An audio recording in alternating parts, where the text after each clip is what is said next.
Hey, it's your girl KV back with another review for Sistas. Um, well, two. Technically, it's two reviews, but not really because episode 20, it was not a lot really going on in it. Episode 20 was Boss Lady, and this one is 21, London Bridge. Why was it even called London Bridge? I don't even recall. Oh, because, Robin's supposed to be going back to London. Let me take a sip.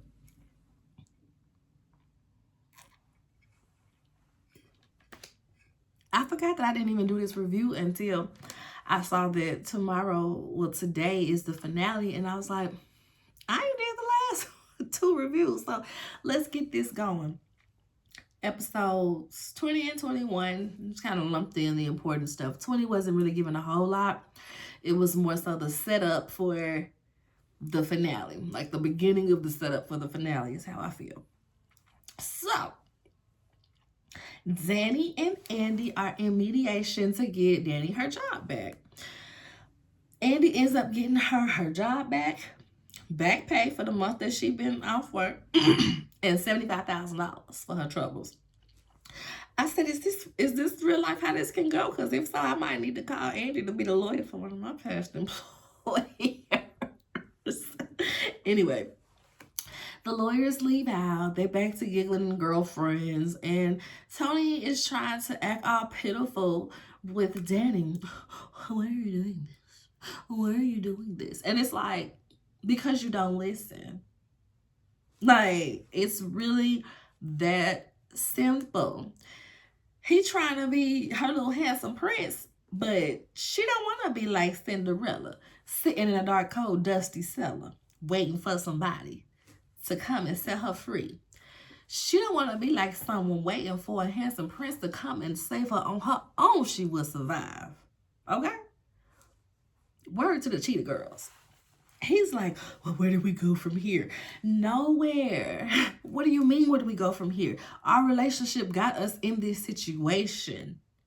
Do you see the domino effect of y'all's being together at work, you not being professional? Because this is Tony's fault. Yeah, Danny wasn't no good employee, no way, but old boy only targeted her because she got his spot for the program. So it's Tony's fault. Danny don't necessarily, she threw the drink on him, so she needs to take accountability for that. But past that, everything that led up to that situation is pretty much his fault, but he still isn't really seeing it that way. And I'm just like, dude, are you seeing everything that she had to go through and you wondering if y'all gonna still have a relationship? Why would I want a relationship with you if this is what it comes with? So she's just like, listen, I ain't got time for that. We just finished all this up. Bye. Bye. He ends up coming over to her house later on with a ring and proposes to her. I hate everybody here. I hate everybody here. I really do. He admits that he shouldn't try to change her and says that he's going to be better. And she doesn't necessarily say yes yet. She's just like, let me see the ring again. He was like, oh, it's shiny. It's shiny. I ain't got my ring on, Chad. Karen and Pam, we see them trying to think of ways to up their sales because in the last episode, Miss Marie gave them this proposal that she would give them all this much more money if they up their sales. Pam lets Karen know, well, I got an idea. Marie said he used it as a lube. He heated up a little bit, and but she's just like, girl, we trying to be edge control. We can't just kind of start off, heading in all these different directions. We need to kind of keep it cute. But then she realized, we can do like beauty parties. Like people used to do the little Mary Kay parties, the little bedroom candy parties. We can do a beauty party where we invite everybody over, have some snacks, sell our edge control, and we go from there. Aaron gets there. He's all up in her face like, but she's at work. Every man on this show, they do not respect the women's work and the women's position at work.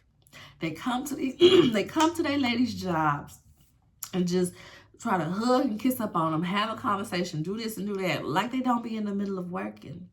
It's so frustrating because literally Rich forever coming up to that bank. We see Zach in the next scene. Tony was at work coming over to Danny's station, doing the most. They don't have no respect for these women to be working women. It's so frustrating. So she offers the stylist a commission if they do beauty parties. For whatever they sell, they get a commission. So, and that way, you know, if Maurice want to do a beauty party and, you know, promote this lube to his gay circle, that ain't my business. He can do that. Call him. Call him. I said, she using her thinker right now. So she gives everyone a task. Her mama is there. She gives Aaron a task. She gives Pam a task. Pam is like, oh, and Trey said he gonna help too. Good, girl. We got this in the bag. Now, back to men who disrespect their women's workspace. We see Zach coming up to Fatima's office with breakfast.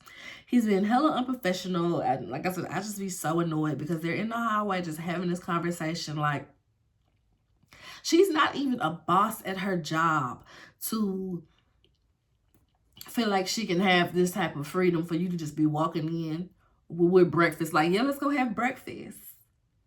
She has work to do. How you know she ain't got no meetings? How you know she ain't got to meet with no clients? How you know she ain't with Andy doing whatever? Like, she just walks in with breakfast like, let's go have breakfast in your office. Let's go.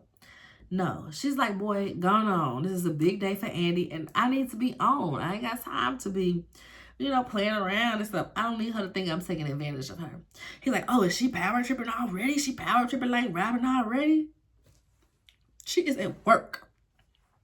Go find you something to do. I get it. His money tied up. I don't know. I don't be watching the team or something. I don't even know what's going on with Zach's business because they don't seem to talk about it on Sistas no more. I think they just kind of left that up for a topic for Fatima, but we just see that he's at home. But we know that he has money, but on Fatima, he be in the office, so I don't know why. It's like, give us a little crossover. Give us a story that makes sense. Because I can't remember why Zach just at home. So he asked her about the cases. What you finna work on? Mind you, they are in the hallway. And she's just like, oh, you know I don't tell you about what I do at work. He like, since when? Oh, okay, you right. So this was happening, right? We got this going on and we got this. Right here in the hallway where the client can't just walk up and hear you talking about them with somebody that don't work here. So unprofessional. He is a child and she is an enabler. She lets him know about Roots to Riches and how, you know, Karen and Pam is really doing a thing and Miss Marie want to set up some stuff for them. And he's like, oh, well, maybe I should invest. No, sir. No, let's keep it separate. Keep it separate. Then Fatima gets an alert that Jordan is being held without bail. But in the beginning of this episode, we see Jordan make a call to Rich, and he says, it's been a month. I've been in here a month. And then on the last episode, we saw Fatima, what she was talking about when he got taken in. So it took you a month to know that he ain't got no bail. I be so tired of the writers because it's just no continuity. He been in there a month, but now you get an alert that he in there without bail. Well, clearly, if he's still in there a month later, sis, it's just don't be making no sense. Sabrina and Zamani. So on the last episode, they in the airport. They getting back from their trip from Turks and Caicos. They chopping it up, laughing. Oh, this person is so crazy. Yeah, well, this person says crazy. This person says this. Having a good old time. Tony, of course, sees them and he got a problem with this. He approaches Sabrina, asking her questions, and then he's like, oh, this must be your little sperm daddy right here. The man that was just so eager to fertilize your eggs with. This must be sperm daddy right here. Damani kind of set him straight, like, dude, chill out. You don't know me. Don't play with me. Go play with your, don't play with me, okay? And Tony's just like, well, if it was your friend, if it was your best friend, you'd be looking out as well. Go away. Go away. And then Damani gets her own home, and he's lingering around for a while. And she invites him in, but he's just like, nah, I don't want to come in, but I want to let you know that I like you and I want to take you out and this, that, and the third. It's so annoying because Damani, you know that she wants children. You know you don't want to be anywhere around these children that you make. He freely gave up his sperm because he's been a sperm donor in the past. He knows he wants nothing to do with the children, and he's just like, I want to date you though. So what you gonna do when it's time for her to have your baby? You gonna be daddy? Like, what's going on? So Sabrina's on the phone. Maurice calls her and he asks her about the trip and how it's Rich. She lets him know that Rich is still mad. He cooling off, but you know, she don't really know what's going on with that. But that's still her man. She gets a knock on the door. I'm finna cut this. She gets a knock on the door. It's Calvin. It's Calvin. She's like, Calvin? Maurice said, my Calvin? My Calvin? He still owe me rent money. Put him on the phone. She's like, boy, I will talk to you later. So she lets Calvin on and they talking about him leaving. He missed her, blah, blah, blah. She's like, okay, well, where's your girlfriend? How's the girlfriend that you moved to LA for? Like, how is that going? Oh, Maurice told you about that. Yeah, that's my friend. Yeah. So he lets her know that, yeah, it was a white girl. She accepted the freak in him. She let him wear, you know, women's panties, and she penetrated his booty hole when he wanted. But she also fetishized his blackness, so he didn't really like that part. And he missed her. He missed Sabrina. Okay. We see where Jordan is in jail. He calls Rich. Like I said, he's been in there a month. He's like, it's been a month. I just need you to take care of Penelope. Take care of Penelope for me. But he's scared that he's going to go down for the stabbing. He's like, I guess I didn't do myself any favors going in there trying to choke him out. None. Because why you thought you was going to walk into a hospital that has plenty cameras, I'm sure.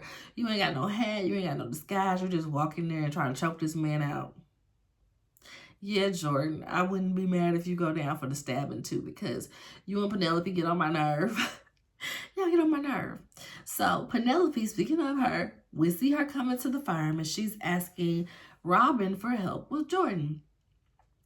Well, she's going in there to ask. She sees Robin and Andy talking and she gets all jealous. In that moment, Andy and Robin are in there flirting, and she's kind of sad that he has to go. He's like, oh, I'm only here. I was only here for the transition. Now that it's done, now that you're managing partner, they don't need me no more. They need me in London. I gotta go. So that's the conversation that Penelope walks up on. She asks for help, and he's like, no, I can't really help you. I've already represented Andy in this case, and I've represented you in this case. So if I represent somebody else against him, I'm going to look like Tony Busby coming for Jay-Z. Like, what's going on? I mean, he said I'm going to look like an ambulance chaser. That's what he said. But the first thing that popped in my head was Busby. They're going to look like Busby. Andy asks Penelope, so he said that he can't, but he going to help somehow, some way. I'm like, he's finna go back to London, so how he gonna be representing it anyway? But Andy sees Penelope and Robin hugging, so she's looking and she's kind of feeling away because Penelope be doing the most. Penelope want Andy's life so bad. Every man that Andy has, because they be fine, she want him. And it's like, girl, go find you some business. Andy tried to warn you about everything that happened to you. Okay. So Andy asks Penelope how Jordan is doing, and Penelope is like, you can't ask me that. You've got your nerve. You're the devil, and you just want to see men crumble. Every man that's ever loved you just crumbles. Yeah, he's rotting in a jail cell because of you. Roman, take your warning, Roman. That's how I felt. She just be, he's rotting in a jail cell. It just gave me Nicki Minaj Roman voice. Your warning. She gave you a warning, Roman, and you didn't take it. Tells her you're a cancer. So all the men that love you. Girl, get out. Penelope needs around the clock here. She need a conservatorship. She's not well in the head. She's not well. So Andy goes back over to Robin. They're trying to figure things out. He tells her that he's up for the governor's pick for judge, so he might be back. He might be able to stay. She gets a little bit excited. He tells her, well, listen, I'm going to be leaving tomorrow. If you're really serious about me staying or me coming back, something like, come see me tonight. She's like, okay. He leaves the ball in her court. She's smitten. They smitten. They might be back together. Miss Marie and Hudson. So we're seeing where Hudson had went to Miss Marie's room, and she's like, well, what are you doing? What you doing here? And he's like, girl, let me in. I got something to tell you. So comes to find out, she had Hudson have Gary's power of attorney so that they can have control of his financials, so that she could buy all of his holdings at a very low price. I told you. I told y'all, Miss Marie. I told y'all. I said, this is Tyler Perry land. And in Tyler Perry land, Miss Marie was the obvious. Use your thinker. Miss Marie was the obvious choice in Tyler Perry land, not in Real World TV. In Tyler Perry land, because remember, Andy was super stressed at work, super stressed about what that is a little name, huh, Gandy, what Gary was putting her through.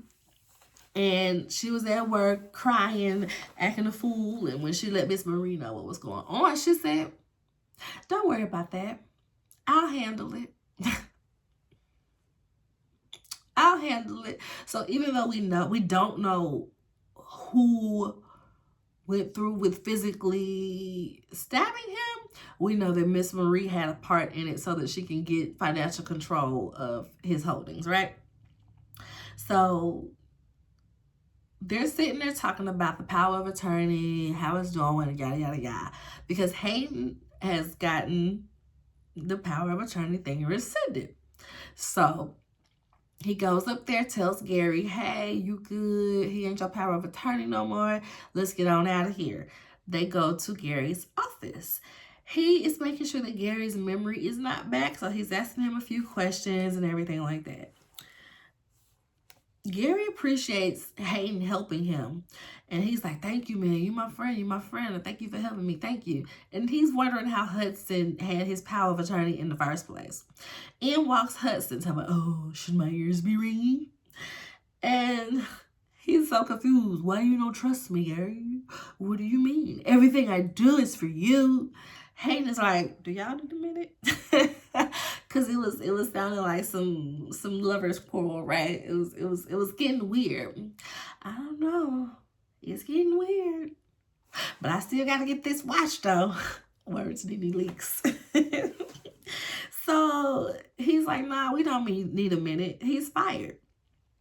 Hudson walks out, and Gary's just like, yeah, I'm going to get revenge on everybody that crossed me, and I'm going to get my girl Andy back too. And now Hayden is like, and because Gary said something like, you my best friend or something like that, or we besties, right? Something.